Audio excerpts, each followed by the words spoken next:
I had only been travel blogging for about a year before one of my reviews of an old traditional hotel went viral. The hotel invited me and paid me to review it further, and that is when I realized that my passion could mint me some old Benjamins. Just 4 months into this new business, Eli Fitzgerald, owner of an old mountain lodge, invited me to review it for its grand Christmas reopening.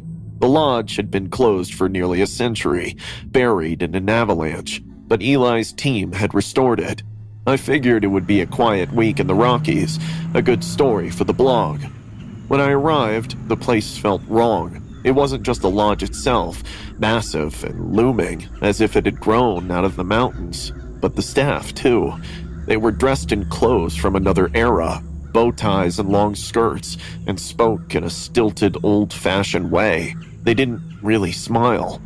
Eli greeted me at the door, his tall figure draped in a thick coat, his eyes too sharp, too cold. "Mr. James, welcome. You'll find it very peaceful here." Peaceful? Maybe, but the whole place had a strange atmosphere, like it was holding its breath. I settled into my room, a cozy enough space with a fireplace and large bed. The wind howled outside, and I couldn't shake the feeling of being watched. Still, the long trip had worn me out, so I lay down and tried to sleep. It was just past midnight when I woke to the sound of children laughing. The high-pitched giggles echoed through the hallways, followed by the faintest melody, a piano playing Silent Night, which I remembered from when I tried my hands at instruments in college. Confused, I checked my phone. 12:47 a.m. Eli had told me I was the only guest, so who were the kids? And the music? I opened my door, stepped into the hall, and listened. The laughter faded, but the music continued, like it was drifting from somewhere deep within the lodge. I followed it down to the lobby, expecting to find some explanation. A stereo, maybe, or a staff member playing the piano. But when I got there, the lobby was empty. The piano, covered in dust, hadn't been touched in years. I asked Eli about it the next morning. "I heard kids laughing last night, and music. Thought you said I was the only one here." Eli didn't blink. "You are, Mr. James. The wind can play tricks on the ears around these parts. I hope you would mention that the lodge brings out an old-world charm, especially in the nights." His calm, unbothered response left me uneasy, but I didn't press it. I explored the lodge that day, snapping pictures for the blog, and that's when I found the letters. There was a loose floorboard in my room. After stepping on it a few times, I pried it up out of curiosity. Beneath it, tied together with twine, was a stack of yellowed letters written by someone named Jeremiah Hughes, who built the lodge over a century ago. There was a picture of his accompanying the letters, dressed in an old three-piece suit, a pocket watch to his breast pocket, and a long, wavy mustache. The first few letters were harmless enough, talking about the beauty of the lodge and how his family loved the mountains. But as I read on, the letters grew darker. "There is something wrong with this place. At night I hear it, whispers, scratching at the walls. It wants something from us, and I fear we cannot refuse." Another letter, written days before the avalanche, chilled me to the bone. "The ritual is the only way. We must appease it, or it will take us all." That night, I don't really know how else to say it, but the lodge came alive. The whispering started around midnight, faint at first, like someone just outside my door. I pulled the blankets tighter, trying to ignore it, but then I heard my name. James. Shot up, heart pounding, and saw shadows moving along the walls. They writhed and twisted in ways that didn't make sense, like they were alive, slithering toward me.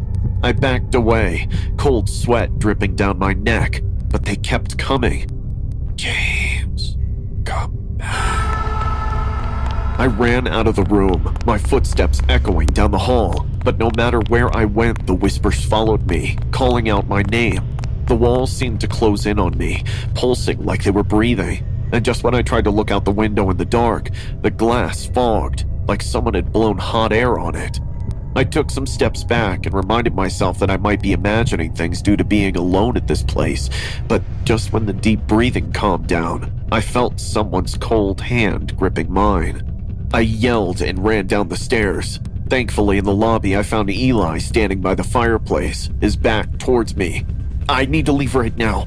There is some strange shit going on at this lodge." Eli didn't turn around. "It's too late. The house has been disturbed. It doesn't let go easily." My blood ran cold. I didn't care what he meant. I just wanted to get out.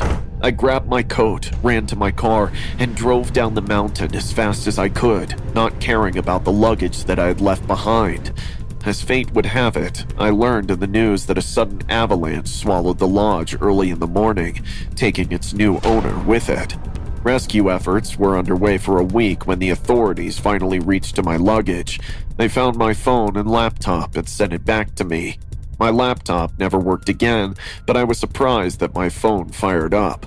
Gathering courage, I decided to check the photos and videos, which I had clicked of the place to post on my blog.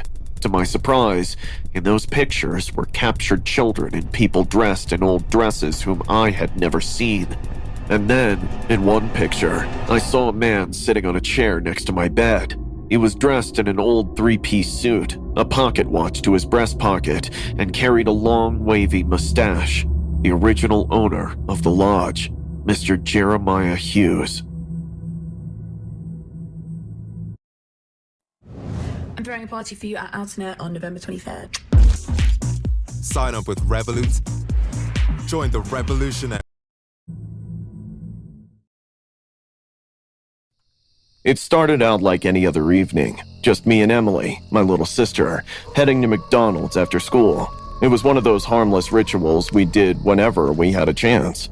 Emily loved the place, especially the indoor playground, and I didn't mind. It gave me a break, a chance to sip on a Coke and scroll through my phone while she burned off energy. The place was almost empty when we walked in. A few families scattered around, the occasional soft beep of the fryers behind the counter, and the fluorescent lights that always felt a bit too harsh. It should have felt normal, safe even, but the moment we sat down, something felt off. I can't explain it, call it gut instinct, but the second we walked in, I had this eerie sense that we weren't alone, not in the usual way. Someone was watching us. Stop it, Sarah. I scolded myself. Emily was happy. I should have been too. How could I when I spotted him? A man, sitting alone near the front, huddled in a dirty gray hoodie, his hair sticking out in greasy strands. His eyes, though, those were what chilled me. They were fixed, almost unblinking, on Emily as she played with the interactive display near the counter. She was completely unaware, with her usual bubbly enthusiasm, but his gaze, it was cold and hungry. I tried to shake it off as I ordered. I mean, it's a public place, right? I told myself he was probably just some random guy, maybe a little rough around the edges, no big deal. But the way he was watching her, it unnerved me. By the time I sat down with our food, he was still there, unmoved, his focus unwavering. I glanced at Emily, then back to him. His eyes shifted the moment I caught him. For a split second, our gazes locked, and something about the way he looked away, like I wasn't supposed to notice him, sent a wave of nausea through me. I should have grabbed Emily then. I should have left, but I didn't. Instead, I watched her run off to the playground area, giggling as she disappeared into the maze of plastic tubes and slides. I tried to relax, telling myself I was being paranoid. I mean, what could happen? There were other people around, workers, families. But when I glanced back at the front of the restaurant, the man was standing. He wasn't leaving, though. No, he was standing near the door, watching Emily again, his eyes darting toward me occasionally, but always returning to her. My heart kicked up in my chest. Go talk to the manager, I thought. Tell someone. But just as I was about to stand up, he turned and stepped outside, disappearing into the parking lot. Relief washed over me. He was gone. Or so I thought. We ate quickly, my nerves still on edge, and I let Emily play a little longer, thinking the worst was over. I got up to throw our trash away, and when I glanced toward the playground, my heart froze. Emily was gone. Somehow, in the span of mere seconds, he had slipped back into the restaurant. I hadn't even seen him come in, but now he wasn't just watching. He was moving, fast. He was walking out with Emily in his arms, struggling. My body moved before my brain could catch up. I screamed her name, the sound ripping from my throat, raw and desperate. Emily! I ran. Everything around me blurred. Tables, chairs, people. None of it mattered. The only thing I could focus on was that filthy hand gripping her, pulling her toward the exit. Her small body twisted, trying to break free, but he was strong, too strong. She screamed, and the sound of it, that high-pitched, terrified scream, shattered something inside me. I lunged at him, clawing at his arm, his hoodie, anything I could reach. He grunted, his face twisted in frustration, and for a moment it felt like he might win, like he might rip her away from me and disappear into the night. "You bitch!" he hissed. But then, a worker, a teenage boy no older than me, came running. He grabbed the man's other arm, and suddenly, the stranger's grip loosened. He shoved Emily to the floor, and before I could react, he was gone, bolting through the door, vanishing into the dark. I held Emily, shaking. Both of us cried while people crowded around us. Voices blended into a murmur of concern and disbelief, but I didn't care about them. All I cared about was Emily, her small body trembling in my arms, her face pale and tear-streaked. The police came, of course. They asked questions, took statements, but it didn't matter. The man was gone, vanished like smoke. And no matter how much they reassured me, I knew deep down they wouldn't find him. And for weeks, life went on, but I couldn't shake the feeling. Every time I passed a McDonald's, every time I heard the squeak of a playground slide or the shuffle of feet in the crowd, my heart would race. My breath would catch, and I'd find myself scanning the faces around me, waiting to see him again. And then one day, I did. I was with Emily, walking through the mall, when I felt it. The same cold, prickling sensation at the back of my neck. I turned, and there he was, standing near the entrance, his hoodie pulled tight over his face, watching us. I froze, terror clawing at my throat. He smiled. A slow, crooked smile, and disappeared into the crowd. And I knew he was waiting for another chance, waiting for us. "I'd always prefer her over you. I'd burn for her." I had overheard my son Jason yelling in the garage just before he pulled the car out. I still remember the way it had all begun, quiet and peaceful, but ominous in hindsight. Our family piled into the car for our yearly visit to Matthew, my husband's grave. It was Jason, his wife Lisa, their twins, and of course, Jules.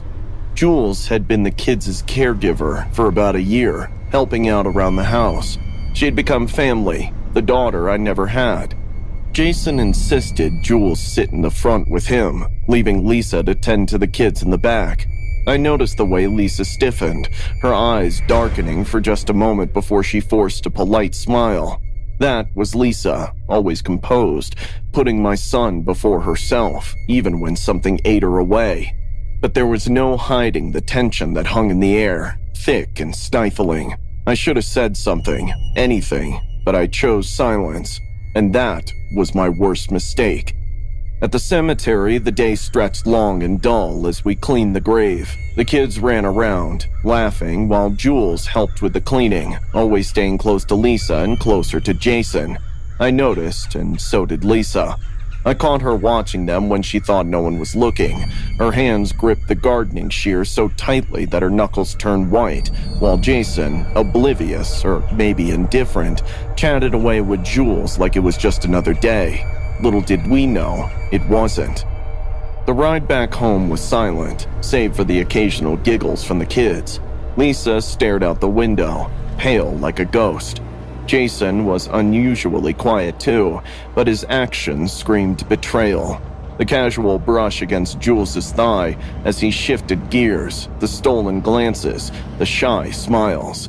That evening, after dinner, I kissed the kids goodnight and waved Jason and Lisa off to bed. The unease in Lisa's eyes hadn't faded. If anything, it had deepened. Jason, on the other hand, seemed carefree, already a bit tipsy from the wine he'd downed after dinner. And Jules? She lingered, helping tidy up the kitchen before heading home. Too helpful, too involved. Everything in the air was wrong, but once again I remained quiet as I slipped into my bed. I must have fallen asleep at around midnight, but my dreams were restless, haunted by images I couldn't quite grasp. Then it happened. A scream ripped through my slumber, yanking me from a nightmare, only to push me into another.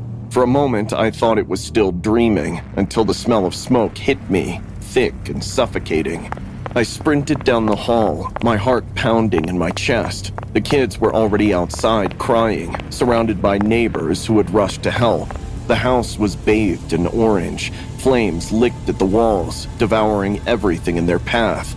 But it wasn't the crackling of the fire or the roar of the flames that chilled me to my core. It was the screams, raw, agonizing, coming from inside. My children's voices, Jason and Lisa, were trapped inside, burning alive. I can still feel the way I fought to get them, my legs like lead, my body lurched forward with every desperate breath. Neighbors held me back as I thrashed, screamed for Jason, for Lisa. Let me go! They're gonna die!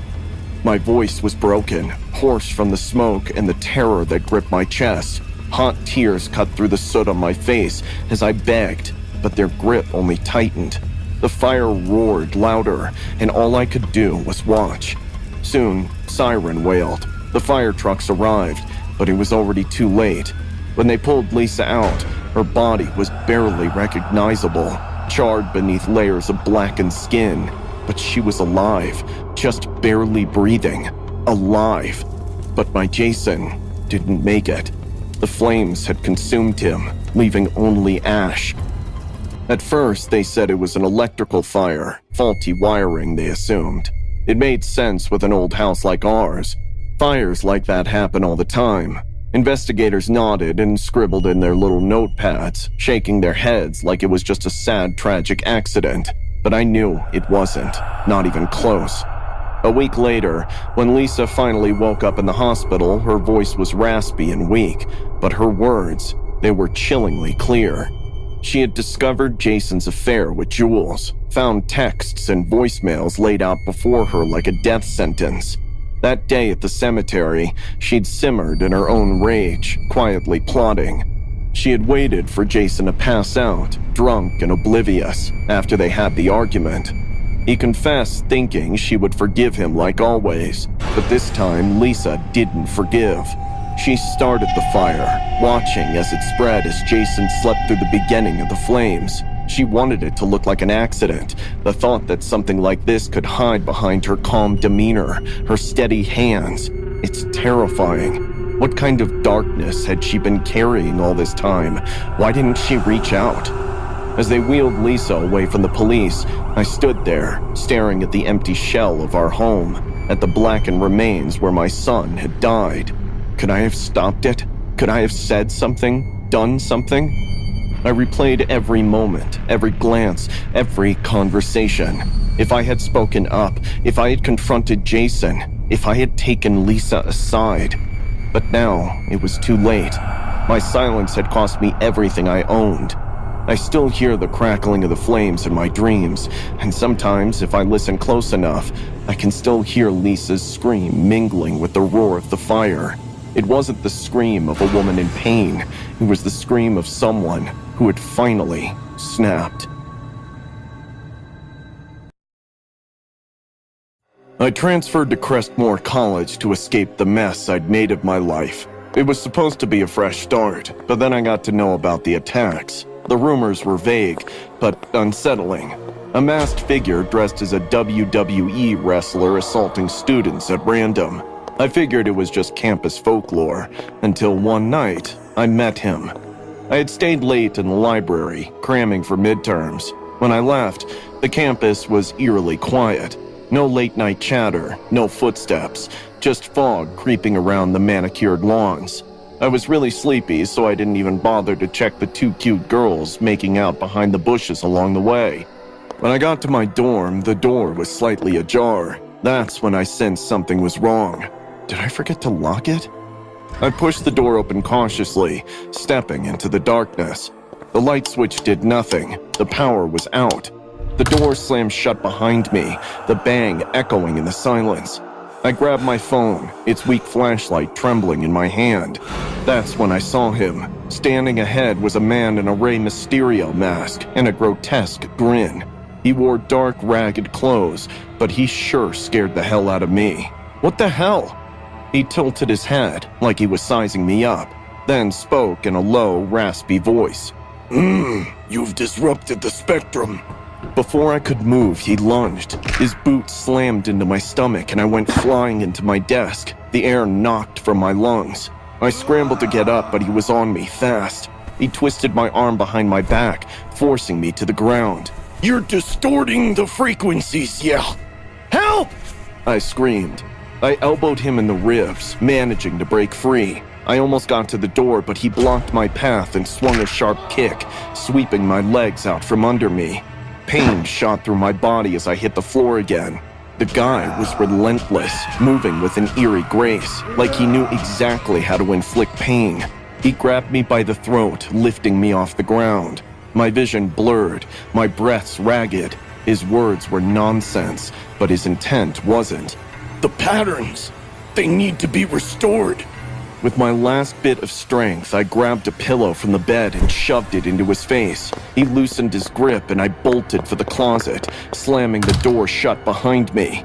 My heart raced as I crouched in the dark, trying to stay quiet. Outside, I could hear him, his footsteps taunting. Hide and seek? Oh yeah, the patterns always repeat, Roy. He knew my name. How did he know my name? The door ripped open and he stood there, bathed in the dim light from the window. Without thinking, I grabbed a metal hanging rod and swung it at his head. He staggered back, giving me a chance to rush him.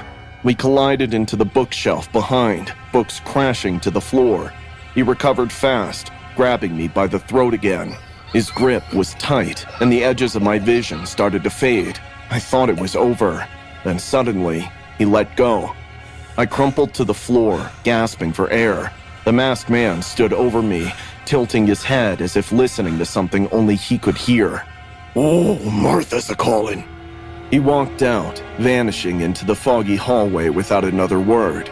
Shaking, I locked the door and called campus security. They arrived quickly, but after a half-hearted search, they found nothing. The officer just shrugged. Probably just some kind of prank. I'm bleeding. Does it look like a prank to you? I knew what I saw. The masked man had left marks on me, bruises, scratches, and probably a broken bone. The next few days, I started asking around quietly. I found other students who had been attacked, but they were too scared to go to the authorities. A music major had been assaulted in the practice rooms, accused of silencing melodies. An art student was attacked in the studio, the masked man ranting about corrupting colors. The pattern made no sense, but the more I learned, the more it sounded like these attacks were about more than random violence. The guy had a fixation with sensory input, sound, color, energy. I had taken a new music class before dropping out in the previous semester, but when I looked for the common thread, I realized that the crazy man in mask had only targeted the students who had taken that class. I started digging into old campus records and found something strange. A year ago, there was a student group called MARTHA, Multimedia Arts Research and Therapeutic Healing Association. They explored the connection between art, music, and healing, but the program was shut down due to lack of funding. One student, Max, was heavily involved, who belonged to the same frat house as me. It didn't take much to put the pieces together. I inquired around and learned that he had run some kind of lab above a drug den close to campus. With a nervous heart, I entered the old abandoned multi-story, where the druggies from our college and around flocked.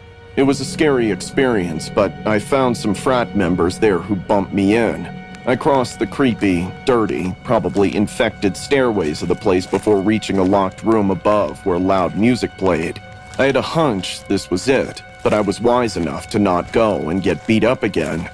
I went out of the house and called the cops, explaining everything. About an hour later, the cops infiltrated the drug den. It suddenly became chaos as drugged-up kids my age walked like zombies and desperately tried to run away.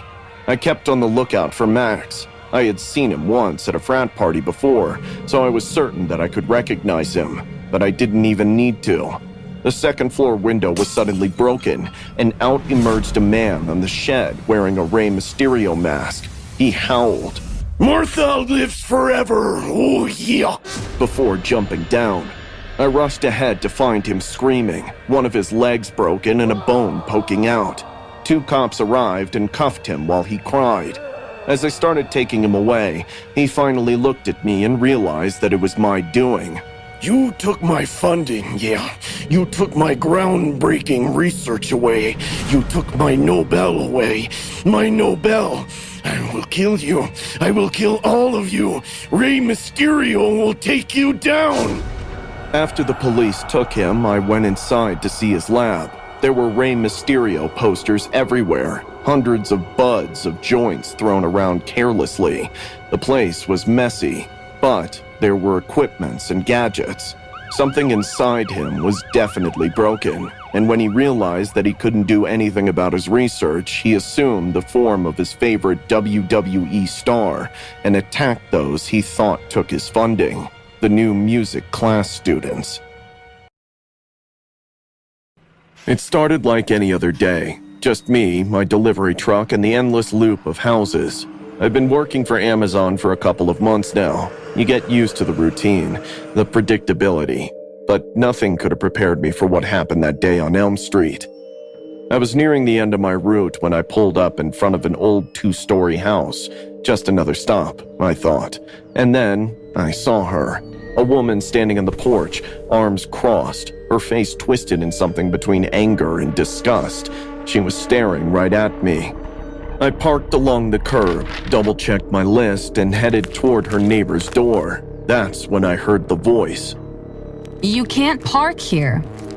I turned to face her. She was standing at the edge of her property now, one foot planted firmly on the sidewalk, the other in her yard. Her eyes were wild, dilated almost.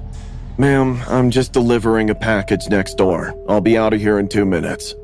I don't care. Her voice cracked, but it wasn't the shrillness that got me. It was the calm undercurrent beneath it, like something dangerous was simmering just below the surface. This is my street. You don't belong here. I've dealt with rude customers before, but this was something else. There was something about the way she stood. Too still, too tense, that sent a cold ripple down my spine. I forced a smile and tried keeping my voice steady. "I think the streets belong to all your neighbors, including that one." I pointed to the house next dude. "And I'm just doing my job."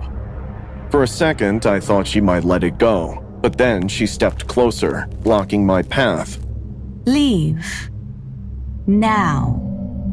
I hesitated. It wasn't just her words, it was the way she looked at me, like she knew something I didn't.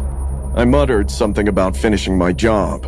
I bypassed her and quickly dropped the package at the neighbor's door. In seconds, I got back to the truck. But as I drove off, and I glanced in the rearview mirror, I felt it. The inevitable promise of an impending doom. That weirdo was still there, standing in the middle of the street, watching me. I shrugged it off, thinking it was over.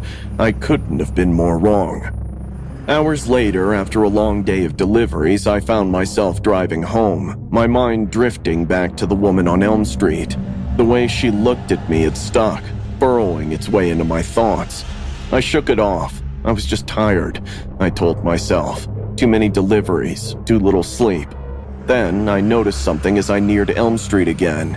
A shadow, a figure standing by the side of the road. Her.